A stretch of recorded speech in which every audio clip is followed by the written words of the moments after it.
al libro de Malaquías, el último libro del Antiguo Testamento. Malaquías, vamos a estudiar los primeros 2 capítulos de este libro. Vamos a encontrar aquí una de las verdades que viene a ser prácticamente la columna vertebral de nuestra vida. Si no estoy haciendo lo que Dios me manda en este punto específico, me voy a desviar en todas las áreas de mi vida personal, en los proyectos, en la vida familiar, matrimonial, empresarial, ministerial, en todo. Es por eso que es importante que abramos nuestro corazón a esta palabra. Oremos. Señor Jesús, te damos infinitas gracias porque tú eres bueno. Te pido para la gloria y la honra preciosa de tu santo nombre, que tú, Señor, puedas ayudarnos a abrazar, Señor, la visión que tú tienes para nuestra vida. Y sobre todo el propósito que nos debe de inspirar para ese objetivo. Una vez más, Señor, te pido para gloria de tu nombre, que nos perdones y nos limpies, Señor, de todo obstáculo, de cualquier clase de pecado, Señor, en nuestra vida.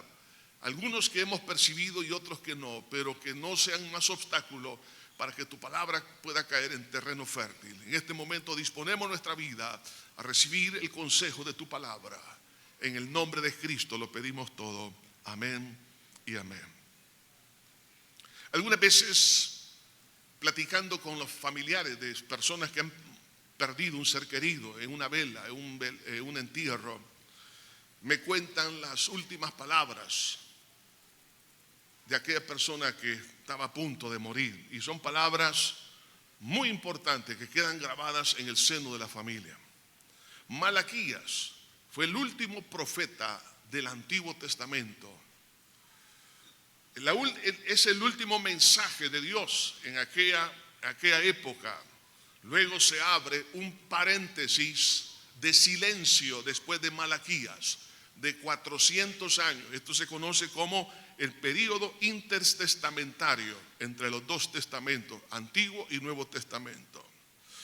Pero este mensaje, como todos los demás, pero aquí es un mensaje muy importante porque este pueblo de Israel había regresado del exilio, de una derrota. En otras palabras, Dios había restaurado la nación, como vemos en la parábola del hijo pródigo, que el padre experimentó la restauración de su hijo al regresar a casa. La nación regresó a casa y estaba siendo restaurada, estaba siendo bendecida. En otras palabras, Dios abrazó a la nación que retornaba, le dio vestido nuevo, calzado nuevo, anillo nuevo, mandó a matar el becerro gordo. Estaban en un proceso de bendición. Sin embargo, aunque había una restauración física del templo, de las casas, del muro de Jerusalén, el sacerdocio, el liderazgo también gubernamental había sido restablecido. El campo ya estaban siendo labrada la tierra.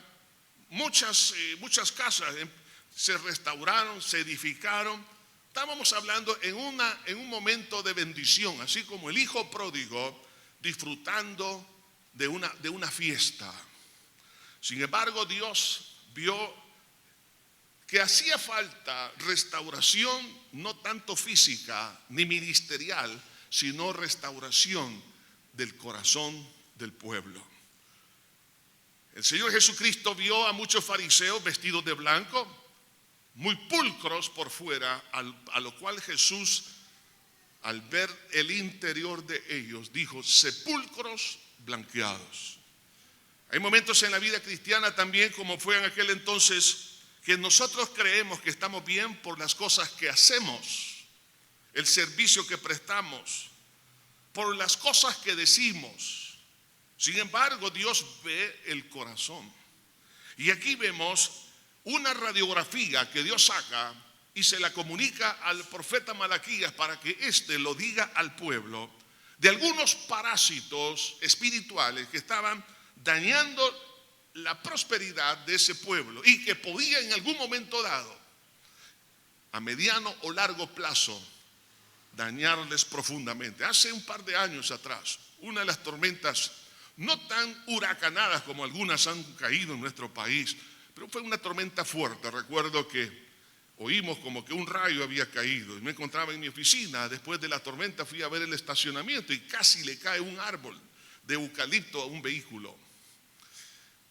Cuando fuimos a ver las raíces de ese árbol, la raíz principal totalmente podrida y también el centro del tronco igualmente podrido por unos pequeños gusanitos.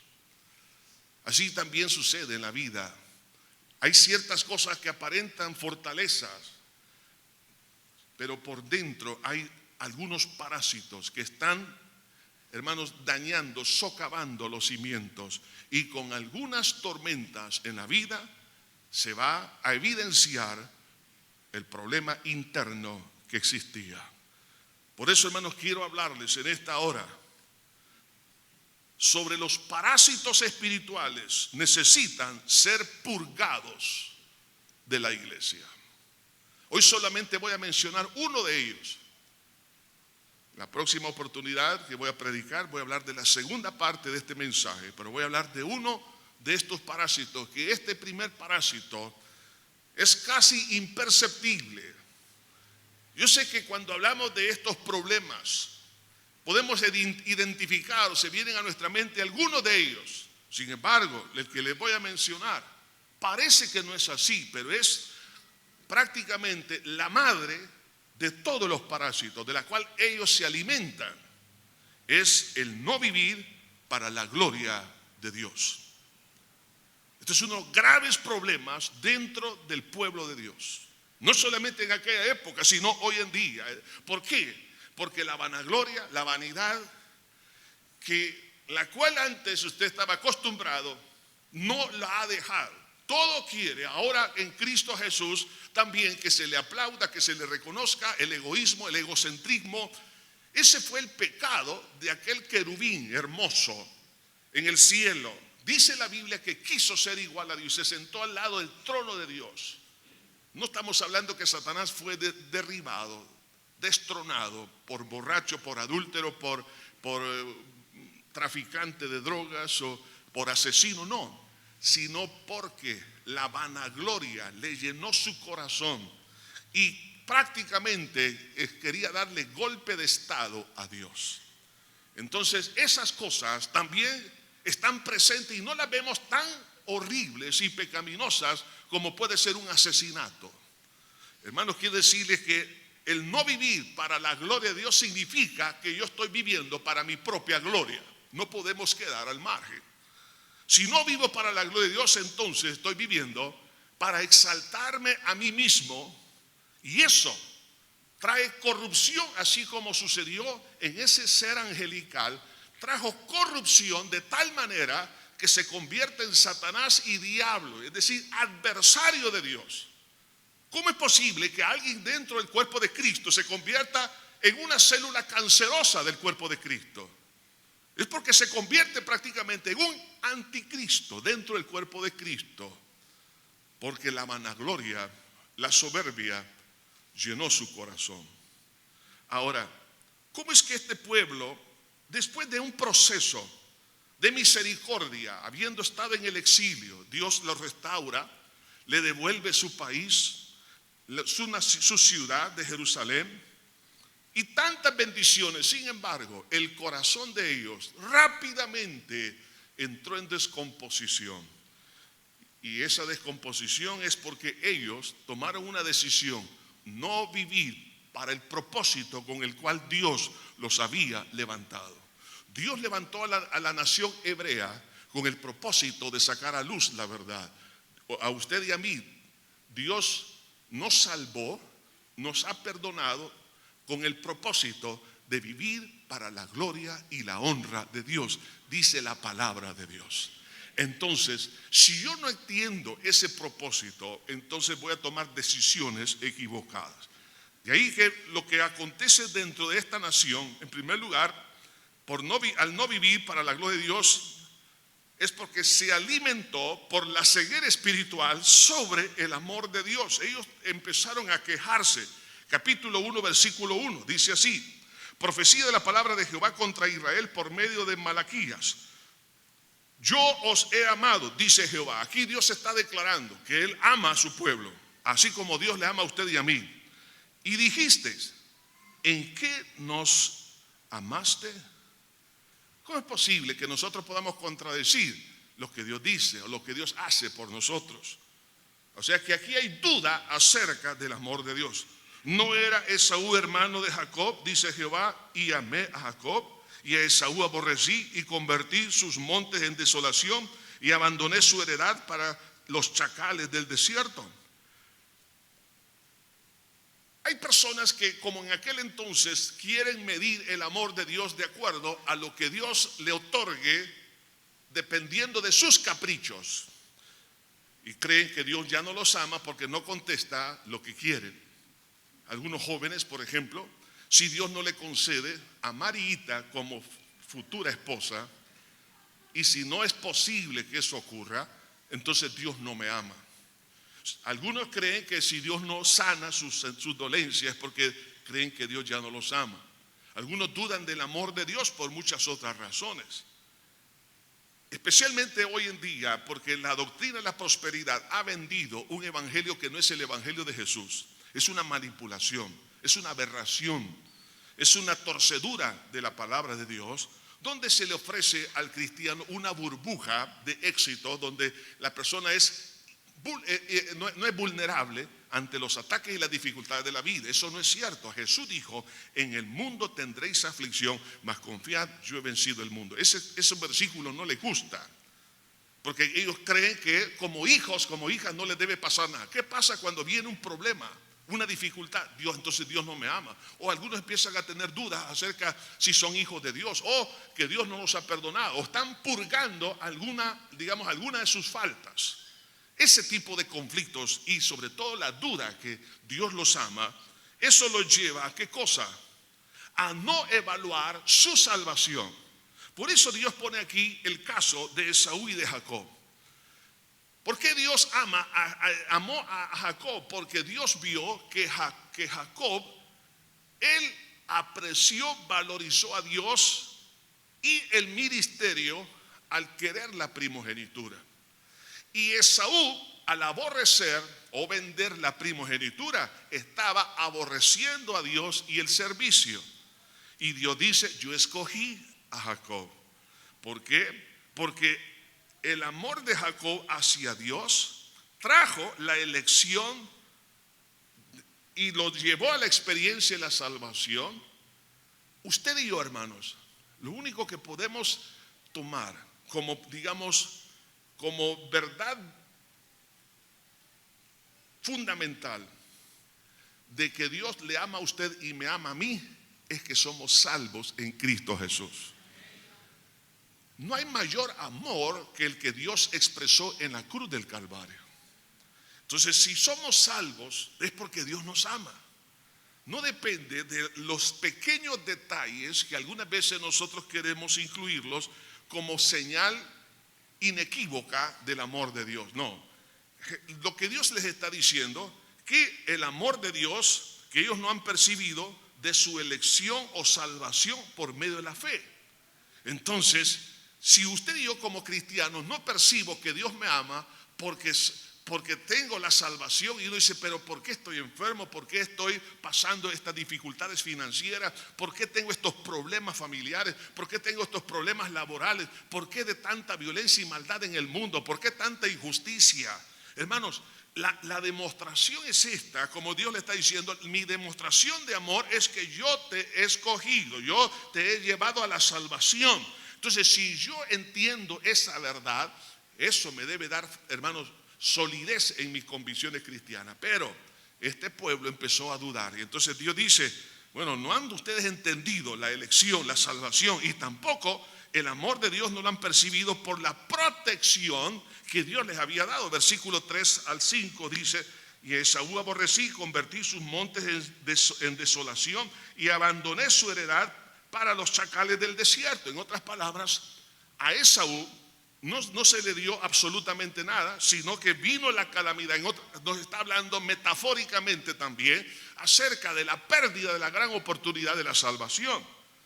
Por eso dice, cuando Adón dijera, nos hemos empobrecido, pero volveremos a edificar lo arruinado. Así ha dicho Jehová de los ejércitos: ellos edificarán y yo destruiré, y los llamarán territorio de impiedad y pueblo con el cual Jehová está indignado para siempre. ¿A quién se está refiriendo? A los incrédulos. O sea, una persona que rechaza a Cristo, lo que está haciendo sencillamente es, aunque piensa que va a prosperar, nunca va a prosperar. La persona que rechaza a Cristo jamás va a prosperar. Jesús se lo dijo a los fariseos y a todo el pueblo: por cuanto no conociste el tiempo de tu visitación. ¿Por qué no lo reconocieron? Por incrédulos. Te derribarán a tierra y no quedará piedra sobre piedra. Efectivamente se cumple más o menos unos 30 años posterior a esas palabras, cuando Tito, el general romano, derribó la ciudad de Jerusalén y el templo, y eso fue una ruina y lo llevó a casi 2000 años de exilio, lo que se conoce como esa diáspora. Ahora, cuando yo no percibo el amor de Dios en la salvación, eso me trae como consecuencia otro problema que no me permite vivir para la gloria de Dios, y es la falta de calidad en el servicio a Dios. Una persona que ama trata de hacer lo mejor por aquella persona a quien ama. He conocido casos de personas que en algún momento dado, en la niñez, en la juventud o como adultos, han recibido regalos, que cualquier regalo es bien recibido, siempre y cuando uno puede conocer la intención con el cual lo hace. Pero hay regalos que mejor nunca se hubieran recibido. Conocí a una niña hace años atrás, donde recibe un regalo de parte de sus padres, donde lo que le estaban dando era prácticamente el valor de $1, y parece que lo que le estaba regalando era usado en el día de su cumpleaños. Conociendo ella la capacidad financiera de sus padres, y al ver ese regalo, dijo: ¿cómo me puede regalar una ropa usada, teniendo capacidad de que lo puede darme algo nuevo? Entonces ella se sintió desvalorizada, aunque ellos le decían: hija, te amamos, pero el regalo decía lo contrario. ¿Cuántas veces nosotros decimos: Dios mío, te amo, pero lo que yo estoy dándole a Dios expresa lo contrario? Y eso es lo que estaba sucediendo con esta nación. No estaban viviendo para la gloria de Dios por la ceguera espiritual acerca del amor que Dios les tenía, y esto los lleva entonces a entregar cosas que realmente lo que estaban expresando era algo sucio, algo inmundo. El versículo 7 dice aquí la escritura: en que ofrecéis sobre mi altar pan inmundo, y dijiste: ¿en qué te hemos deshonrado? En que pensáis que la mesa de Jehová es despreciable, y cuando ofrecéis el animal ciego para el sacrificio, ¿no es malo? Asimismo, cuando ofrecéis el cojo o el enfermo, ¿no es malo? Preséntalo pues a tu príncipe. ¿Acaso se agradará de ti o de lo que o le serás acepto? Dice Jehová de los ejércitos. Ahora pues, orad por el favor de Dios para que tenga piedad de nosotros. Pero ¿cómo podéis agradarle si hacéis estas cosas? Dice Jehová de los ejércitos. Lo que nosotros entregamos a Dios habla más que lo que nosotros decimos con las palabras. ¿Qué es lo que estaban haciendo el pueblo de Dios? Los líderes estaban ofreciendo en el altar, dice, pan inmundo. En otras palabras, eso implica o significa servir a Dios con una vida pecaminosa. Algunos se sienten contentos con las cosas externas del servicio y creen que con eso están agradando a Dios. Pero si está sirviendo y viviendo en pecado, eso es desagradable ante los ojos de Dios. Pero dice: pero yo lo hago para los demás y por bien y para la gloria de Dios. Dios dice: mírame, lo que me estás ofreciendo está contaminado. Pregunto: ¿recibiría usted un alimento que usted sabe que si usted come eso se va a enfermar, lo va a enviar al hospital. Es algo que está contaminado. Nosotros debemos de comprender que Dios es santo y Él lo que quiere y desea es que lo que nosotros hagamos, lo hagamos dentro de lo que es la ética de Dios, no fuera de ella. Entonces el hacer cosas pero con una vida pecaminosa es desagradable. Sea lo que sea que hagamos en la iglesia, la enseñanza, en la parte musical, en la parte de la consejería, en la predicación, en el ayudar al prójimo, cualquier área del ministerio, pero alguien está viviendo en pecado, eso es desagradable a Dios. Es entonces una deshonra a Dios, porque está sirviendo también con indolencia, mediocridad y negligencia. Versículo 8. Y cuando ofrecéis, dice, el animal ciego para el sacrificio, no es malo, en otras palabras. Aquel animal que tenía que ser ofrecido como ofrenda, tenía que ser sin mancha, dice la Biblia. Debe que ser perfecto. Está hablando de la pureza. Pero ¿qué es lo que hacían? El animal enfermo o el animal cojo, eso es lo que entregaba al sacrificio. Me recuerdo años atrás, me contó un pastor en el campo, donde iba a visitar a una familia de la iglesia, y en eso escuchó la voz de la señora de ahí de la casa, que le dijo a su hijo: oye, agarra esa gallina que tiene sidente, o sea, que está enferma, no sé cuál es el nombre científico, ¿no? Pero que ya está muriéndose, y le dijo: la voy a matar y se la vamos a enviar al pastor. Y él escuchó eso y dice que él empezó a llorar. Dijo: y ellos son mis mejores amigos. Ahora, qué triste es hacer esto para Dios, que nosotros le entreguemos lo cojo, lo enfermo, es decir, las sobras de nuestro tiempo, las sobras de nuestra vida. ¿Cuántos jóvenes nos han dicho: no, cuando yo termine este proyecto, termine este otro, cuando ya sea adulto y especialmente cuando ya esté para jubilarme, le voy a entregar mi vida al Señor para el servicio? Le está entregando un cerebro que casi ya no memoriza, pocas fuerzas, pierde la visión y no puede salir mucho de noche porque puede chocar. ¿Por qué no le podemos entregar la juventud al Señor? Dame, hijo mío, tu corazón y miren tus ojos por mi camino. Acuérdate de tu Creador en los días de tu juventud. No, pero le damos y aún en nuestro propio calendario, en nuestro propio, digamos, agenda diaria, pregunto, ¿le damos a Dios lo primero, que es en el momento que nos despertamos, empezamos a darle gracias a Dios, empezamos a orar, o qué? Empieza a revisar su WhatsApp? ¿Revisa sus correos electrónicos o está en comunión con el Señor? Y después dice que no tengo tiempo para orar, no tengo tiempo para leer la Biblia, no tengo tiempo para el servicio. Y analice todo lo que usted hace durante el día. ¿Dónde queda el servicio a Dios? Muchos solo se conforman con venir a la iglesia, pero tenemos que aprender esto, que usted y yo hemos sido llamados para la gloria de Dios a través del servicio. Si no lo estamos haciendo, es sencillamente despreciar a Dios. Estamos entregando lo cojo, lo manco, lo enfermo.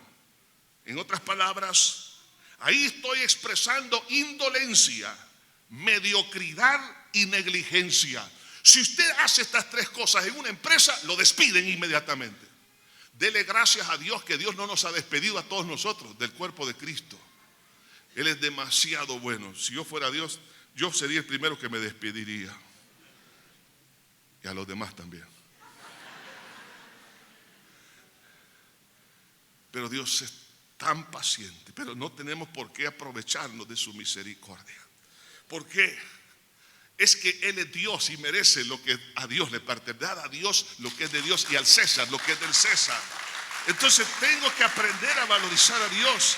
Y al no reconocer, hermanos, aún esto, la retribución que Dios hace a través de lo que nosotros ofrendamos como servicio a Dios, cuando dice en el versículo 10 esta pregunta: ¿quién también hay de vosotros que cierre la puerta o alumbre mi altar de balde? En otras palabras, todos han sido bendecidos por servirme. Pedro le preguntó a Jesús: Señor, ¿qué recibiremos? Hemos dejado todo. Jesús le dijo: en esta vida recibiréis 100 veces más y luego la vida eterna. Amados hermanos, cuando usted y yo servimos al Señor, somos bendecidos de una forma especial, más allá de lo que realmente nosotros merecemos. Hermano, es increíble, pero Dios, hermano, el hecho de que usted y yo tengamos trabajo, tengamos alimento en la casa, que tengamos un par de calzados, tengamos distintas cosas, es porque Dios, hermano, bendice por causa de que usted y yo estamos interesados en el proyecto de poder sacar a luz la verdad en medio de las tinieblas en esta tierra. Y Dios bendice eso. Por eso dice: buscad primeramente el reino de Dios y su justicia, y las demás cosas os serán añadidas. Pero en aquel entonces Dios les dice: no pueden ustedes notar que yo les, oiga, es como decirlo en otras palabras, les he pagado. Es que Dios no tiene por qué hacer eso. Les he dado mi demuestra de mi justicia al retribuirles su servicio, y aún así ustedes me retribuyen de una forma ofensiva. De ahí que entonces la ceguera espiritual sobre el amor de Dios o desvalorizar mi salvación en Cristo automáticamente me va a llevar a poder realmente hacer las cosas mediocremente. Y la mediocridad es una ofensa a Dios por lo que somos y lo que hacemos. Dice el versículo 10: yo no tengo complacencia en vosotros, dice Jehová de los ejércitos, ni de vuestra mano aceptaré ofrenda. ¿Por qué? Porque las cosas mediocres, hermanos, son ofensivas. Usted y yo estamos dispuestos en algunos momentos a pagar aquello que es de calidad. Recuerdo que estaba en un hotel de 4 estrellas aquí en la ciudad. Estábamos en una reunión y cuando vi el buffet, en la carta, vi que había sopa de gallina india. Que no es posible que en este hotel tengan, porque eso uno lo adquiere en otros lugares, ¿no? Usted ya sabe dónde, ¿no? Excelente, ¿no? Especialmente en el campo. Aquella gallina que ha sido cocida en leña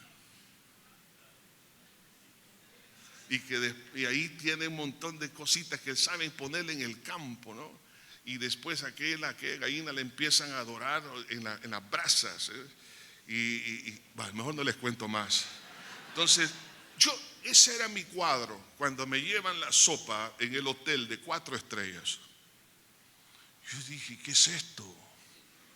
La verdad, cuando yo probé aquello, era como que habían agarrado la pechuga, porque era una pechuga y no era de gallina, era de pollo.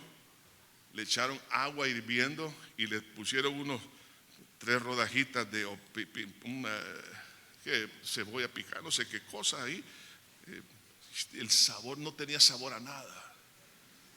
Entonces en mi corazón, en mi mente quedó grabado: jamás voy a probar sopa de gallina india aquí.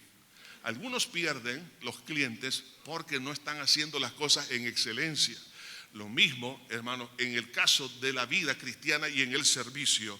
Cuando yo no ofrezco, teniendo la capacidad de poderlo hacer, y no hago las cosas en excelencia, es como una esposa que teniendo la refrigeradora llena de alimento y no pueda cocinar. Es un pecado. Amén, dice. Los varones digan amén. O también hay hombres que les gusta cocinar. De hecho, este día debería ser el hombre que debe de cocinar. Amén, digan a las hermanas. Bien. Entonces, el punto es que el no ponerle corazón a aquello significa: no amo a la familia, no te aprecio a ti. O sea, llevar algo así. De la misma manera, cuando nosotros hacemos esto para Dios, estamos realmente ofendiendo a Dios. O sea, estoy degradando su dignidad a través de lo que estoy ofreciendo. Y por eso Dios dice: yo no voy a aceptar más esta ofrenda, porque es un desprecio a la grandeza de Dios. Es un menosprecio a la comunión y al servicio a Dios, hermano. Y sobre todo lo que dice este versículo 12 y 13, dice, y vosotros, dice, lo habéis profanado cuando decís, inmunda es la mesa de Jehová. Cuando una persona llega a decir como cristiano, aún como servidor, dice, esto es despreciable, lo inmundo es lo despreciable, aquello que realmente es repugnable. ¿Cómo es posible que alguien pueda decir que es no solamente que es despreciable, pero dice el versículo 13, dice, habéis además dicho, oh, qué fastidio es esto? Sentir carga que me está estorbando en mi programa diario, en mi calendario anual, el servir a Dios, y que este es un fastidio. Porque yo no estaba programado para hacer esto, tenía mis propios planes, mis propios propósitos, pero si yo ahora estoy haciendo este servicio, ¿para qué acepté este privilegio? ¿Para qué dije sí al servir en esta área? Ahora me arrepiento porque es la hora que yo debo de estar viendo televisión, es la hora cuando debo de estar con mis amigos, debo de estar debo estar estudiando o estar trabajando. ¿Qué significa eso? En otras palabras, que las cosas que hacemos son más valiosas que Dios mismo y la obra de Dios. Amados hermanos, si eso es así en nuestra vida, ¿no creen que eso es pecado? Claro que sí. Es pecado, es como cuando un esposo rechaza lo que está haciendo su esposa y lo está haciendo para agradarlo. Es como también cuando una esposa hace las cosas teniendo la capacidad, o el esposo también viceversa, tiene la capacidad para hacer las cosas expresando su amor, pero no lo hace a través de las cosas que dice y las cosas que entrega, o en la calidad de tiempo que le da o no le da. Así también nosotros estamos menospreciando a Dios a través de la mediocridad. El problema es que si yo no entiendo que esta es la columna vertebral de mi vida cristiana, que es vivir para el propósito para el cual Dios me ha llamado, por el cual soy salvo, por el cual Dios ha permitido que saquemos alguna carrera, tengamos una empresa, un negocio, tengamos un trabajo. El propósito fundamental es vivir para exaltar o sacar a luz la verdad de Dios y su palabra, y servir a ese objetivo. Si yo no entiendo esto, entonces estoy quitando el fundamento de mi vida, y eso es lo que Satanás no comprendió, que él, al revelarse, lo que pasó es que hubo una descomposición moral en su vida. Se degradó tanto y que arrastró a la tercera parte de los ángeles del cielo, y ahora son los demonios. Así también hay personas que no entienden que cuando no viven para la gloria de Dios se convierten en demonios. ¿Por qué? Porque se degradan a sí mismos. Porque vivir para la gloria de Dios es el mejor marco de seguridad. Cuando usted vive para sí mismo, cuando usted vive para ser una persona célebre, para que las demás personas se inclinen ante usted. Vea esto, el culto a la personalidad que hay en muchos líderes de distinta naturaleza en el mundo, son personas altamente degradadas.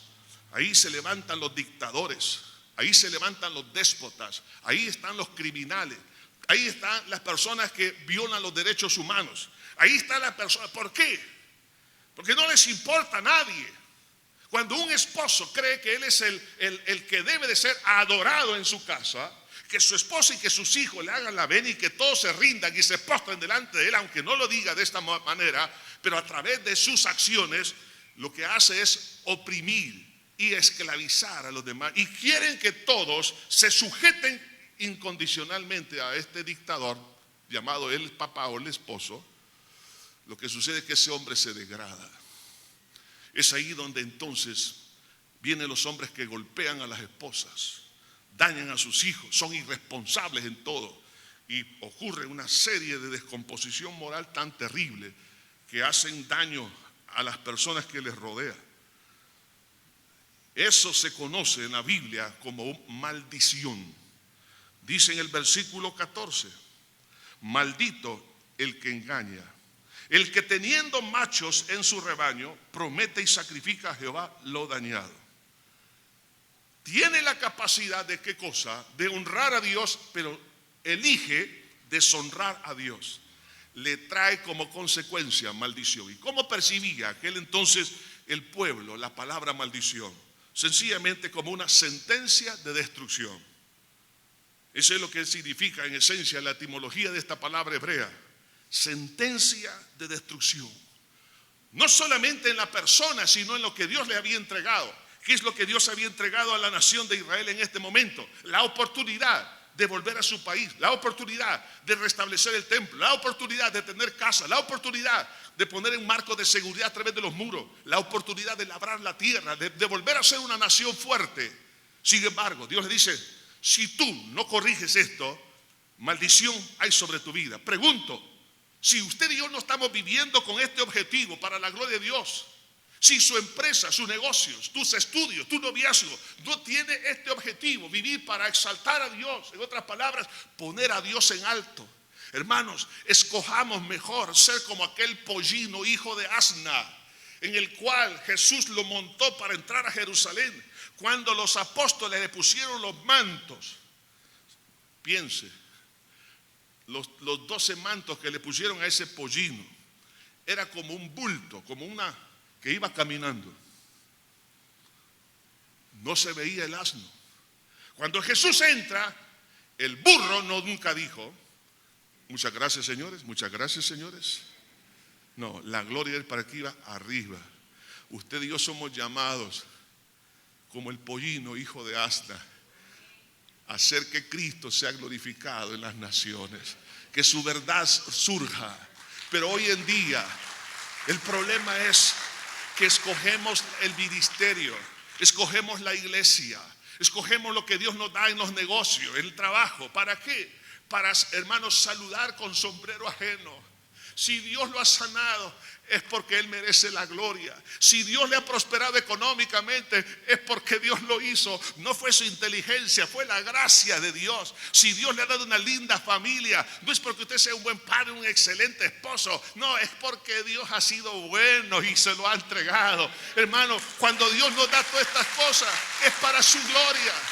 Pero hoy en día lo que sucede es esto, que algunos que descubren sus talentos lo hacen con qué objetivo, para traer vanagloria, para que le traigan flores a través de palabras. Hermano, usted y yo no estamos en esta tierra para poner una plataforma para nuestra vida, es para que Jesús sea puesto en alto y Él atraiga a todos a sí mismo. Y a eso Dios nos ha llamado. Y este pecado lo estaba cometiendo este pueblo. Y hoy en día también está ocurriendo esto. Por eso dice, maldito el que engaña, el que teniendo muchos en su rebaño, promete y sacrifica a Jehová lo dañado. Las obras que le damos a Dios es una ofensa. En algunos países en el Medio Oriente, en unas naciones y también en otras culturas, tienen cosas que para nosotros es chocante, porque tienen un mensaje de desvalorización. Cuando se reúnen en algún tipo, digamos, bueno, aún en el mismo seno de la familia, y sobre todo cuando hay alguna reunión especial, los hombres comen primero. Lo que sobra, vienen las esposas y se lo comen. Y lo que sobra de ellas, vienen los hijos, los niños, a comer lo que sobró. ¿Cuál es el mensaje que reciben los niños? Yo soy una sobra para mi papá y mi mamá. Usted dirá, pero eso es la cultura. Sí, pero la cultura, no todo es bueno en las culturas. Lo correcto es que comamos todos y que sea algo limpio, especialmente en esos lugares donde el hombre agarra con sus manos y despedaza puede ser un pavo, puede ser una gallina, lo que sea, un cordero, después de haberlo aún dejado algunas cosas mordidas, viene la esposa y come eso, y luego vienen los niños y comen eso. ¿Por qué? Entonces, si se hace eso a esos niveles culturales, ¿por qué nosotros lo hacemos con Dios? Le doy la sobra de mi tiempo. siendo Él Dios, el único Dios, le estoy dando lo que realmente ya no sirve. Y eso es un desprecio a la honra de Dios. Y Él dice, porque yo soy gran rey, dice Jehová de los ejércitos, y mi nombre es temible entre las naciones. Pero cuando yo hago esto, cuando hago las cosas mediocremente en el servicio, no me esmero, no trato de hacer lo mejor que puedo hacer, sabemos que nunca vamos a llegar al punto de la excelencia total, pero tengo que hacer lo mejor que yo puedo hacer. Por eso el Señor Jesucristo, cuando observaba, cuando entregaban las ofrendas, vio que una viuda entregaba una blanca, que era un centavo. Y cuando ella lo depositó, Jesús dijo, ella ha dado más que todos. Y dijeron, ¿cómo es posible? No puede ser. Una blanca, un centavo, no se puede comparar a lo que muchos han entregado. Y él dijo, es que ella, en otras palabras, ha dado calidad, porque ella ha entregado todo su sustento. Es diferente. Dios mira el propósito con el cual hacemos las cosas, aunque sea pequeño delante de los ojos de los demás, pero hice lo mejor que yo pude. Y eso es lo que Dios desea. Dios sabe que tenemos corderos, es decir, que tenemos capacidades, y que si yo no hago conforme al talento y la capacidad, las oportunidades que Dios me ha dado, y lo hago mediocremente, eso es una ofensa. Por eso, amados hermanos, tenemos que corregir este pecado del seno de la iglesia, porque de otra manera entraremos en graves consecuencias. No es otra cosa que una sentencia de deterioro en toda nuestra vida y lo que tenemos. Dios nos ha creado, como dice el Señor en el capítulo 2, versículo 4, y sabréis que yo os envié este mandamiento para que fuese mi pacto con Leví. ¿Qué significa esto? El pacto con los servidores del Antiguo Testamento era vivir para la gloria de Dios. Hermano, vivir para la gloria de Dios no es opcional, es una obligación, es un pacto, es un mandamiento, el cual yo debo de entrar en él. Usted dice, yo le he pedido a Dios tantas cosas, pero Dios no me conteste. Dios dice, hijo, ¿cómo te voy a contestar algo que te va a abonar tu ego? Si vivimos para la gloria de Dios, Dios nos va a entregar muchas cosas. Por eso el Señor dice, buscar primeramente el reino de Dios y su justicia. ¿Qué significa? Buscar la honra, estar sujeto a hacer las cosas que Dios quiere que yo haga para su gloria, y las demás cosas os serán añadidas. Vean lo que dice en el versículo 5 en adelante. ¿Cuáles son las bendiciones de vivir para la gloria de Dios? En primer lugar, va a experimentar una vida de plenitud. Maslow, en su pirámide de la motivación, él pone una de ellas al final, que es la autorrealización. ¿Cómo alguien puede llegar a ser una persona que se sienta plena, satisfecha, que ha llegado a la cumbre, al propósito de su vida? La única manera de llegar ahí es llegar a cuando se cumple el propósito de Dios. Como lo dijo Pablo, yo sé en quién he creído y que es poderoso para guardar mi depósito. Pablo decía, lejos esté de mí, sino gloriarme en la cruz de Cristo. Era un hombre pleno, satisfecho, alguien que Dios lo llenaba. Ahora, ¿cuándo sucede esto? Versículo 5, dice, mi pacto con él fue dar vida y paz, las cuales cosas yo le di para que me temiera, y tuvo temor de mí, y delante de mi nombre estuvo humillado. Significa que aquel que vive para la gloria de Dios experimenta lo que dice aquí, vida y paz, plenitud. O sea, va a sentir que no hay más, hermano, los vacíos de su vida han sido satisfechos. Segundo resultado, versículo 6, dice, la ley de verdad estuvo en su boca. Es decir, el segundo resultado es para que conozca y enseñe la sana doctrina. La ley de la verdad estuvo en su boca. ¿Quiénes son aquellos que van a discernir, a interpretar la palabra de Dios y la van a enseñar correctamente? Los que vivan para la gloria de Dios. De ahí que toda persona que no vive para la gloria de Dios, entonces tuerce las sagradas escrituras. De ahí es donde surgen las falsas doctrinas. En tercer lugar, para que experimente el milagro de la obediencia. ¿Cuántas personas como cristianos dicen que me cuesta ser obediente? ¿Qué es lo que está sucediendo?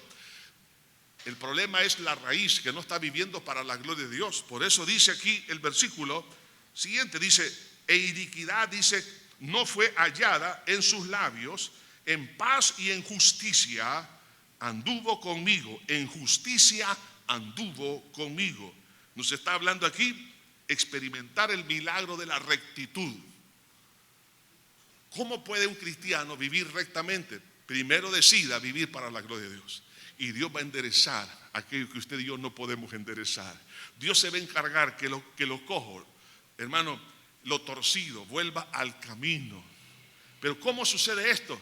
Cuando usted decide, Señor, tomo mi cruz.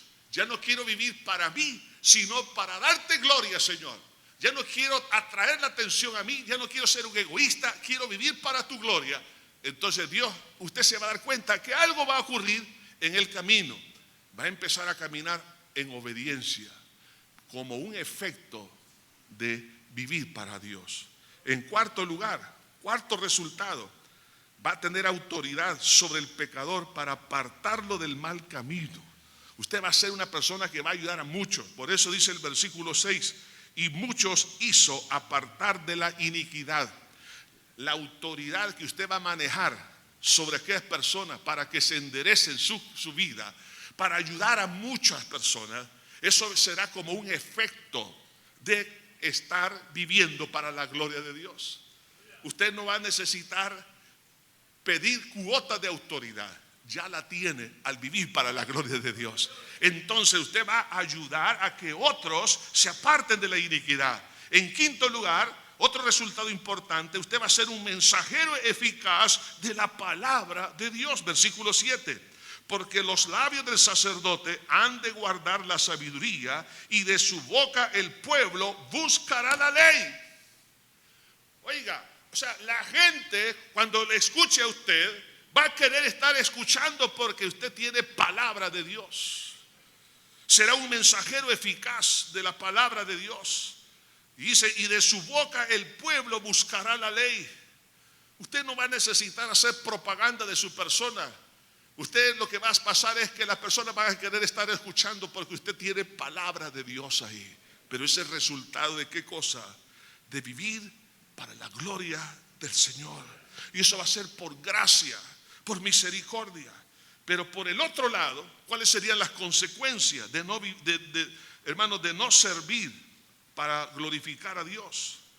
Una de las cosas que ya mencioné es la destrucción progresiva de la persona y de las cosas que Dios le ha dado, es decir, maldición de las cosas materiales, la falta de respaldo de Dios, y lo tremendo es que va a ser cortado del ministerio. ¿Dónde está eso?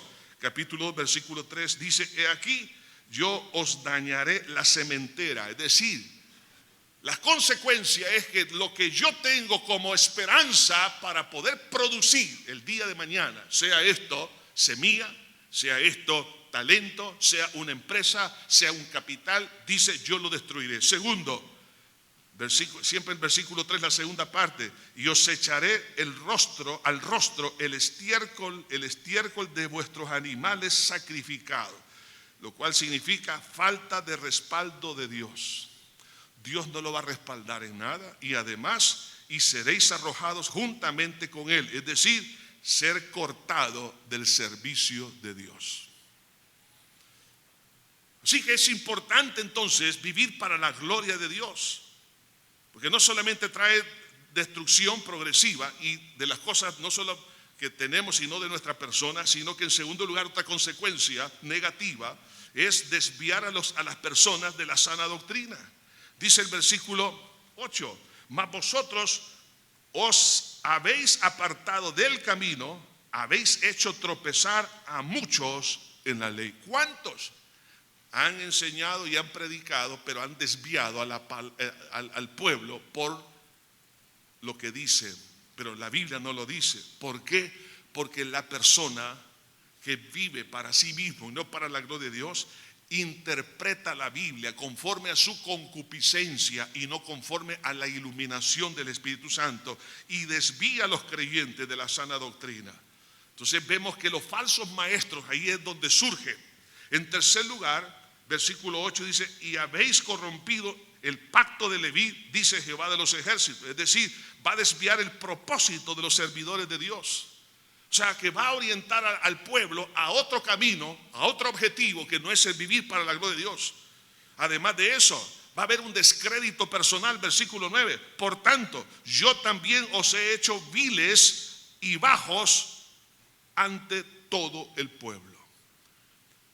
Va a haber un descrédito, y a la vez, versículo 9, y en la ley hacéis acepción de personas, es decir, causar división en el cuerpo de Cristo, al prevaricar, corrompiendo la santidad, al creer y apoyar y comprometerse con la falsa doctrina y enseñanza. Versículo 11 dice: y se casó con hijas de Dios extraño.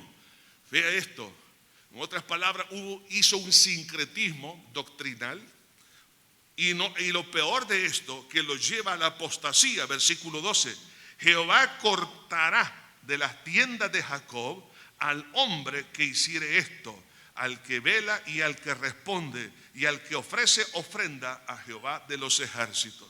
Es como decir, en nombre de Dios voy a enseñar esto, pero que es una herejía, y a la vez está apartando a la gente del camino de Dios. El caer en la apostasía, entonces viene a ser como consecuencia de qué cosa, de no querer honrar a Dios. Amada iglesia, no vivamos para nosotros, no vivamos para exaltar nuestra naturaleza carnal. Usted y yo no estamos aquí, hermanos, para que la gente pueda tener una opinión de admiración, no. Usted y yo estamos aquí para que la gente se admire de Cristo, se admire de su doctrina, para que la gente se enamore de Cristo, para que el evangelio de Cristo sea el que prevalezca en sus vidas.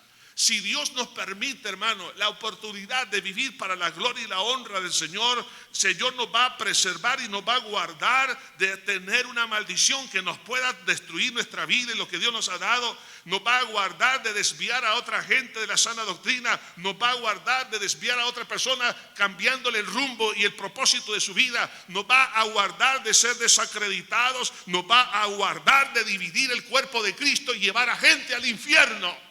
Amados hermanos, usted y yo somos llamados a honrar al Señor.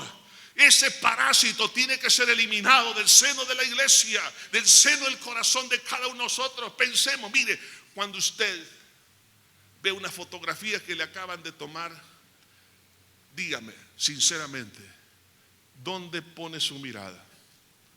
En usted. ¿Cómo salió?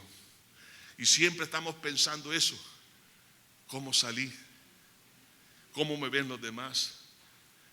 ¿Cuál es la percepción que tienen los demás?